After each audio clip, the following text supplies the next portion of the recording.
Ni kwamba idara ya polisi imeanzisha uchunguzi baada ya wakazi wa eneo la Solmark kijiji cha Nyakio kata ya Kinangop kaunti ya Nyandarua siku ya Jumatano kuvamia kituo cha polisi cha Rwanyambo wakidai haki kwa mwanamke mjamzito ambaye mimba yake ilitoka kabla ya wakati akiwa ndani ya seli za polisi.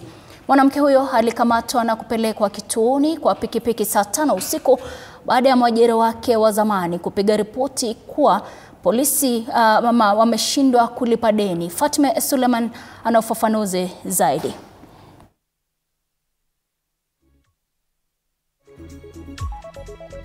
Idara ya polisi imeanzisha uchunguzi baada ya mwanamke mmoja kujifungua kabla ya wakati akiwa katika seli za polisi za Rwanyambo kaunti ya Nyandarua. Wakati huo kamanda wa polisi wa kaunti hiyo ameomba radhi na kusema kwamba waliohusika watachukuliwa hatua za kisheria. Bahati mbaya, she miscarried in our cells and it was quite unfortunate. We are very sorry for that one.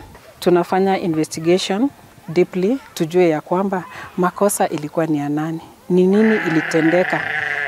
Haya yanajiri baada ya wakazi katika kijiji cha Nyakio kuandamana na kuvamia kituo cha polisi wakidai haki ya mwanamke huyo. Mwanamke anajifungulia kwa floor, hiyo inatuuma.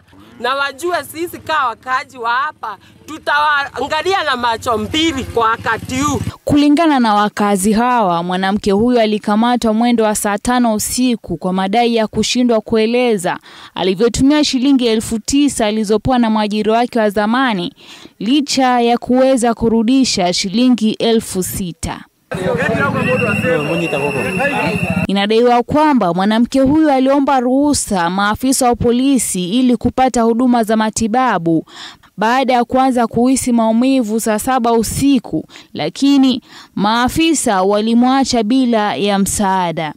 Huyo mwanamke alituambia alikuwa anaitana ili afunguliwe. Mbali wa kumfungulia, akajifungua peke yake na mtoto akafariki. Fatime Suleiman, TV 47.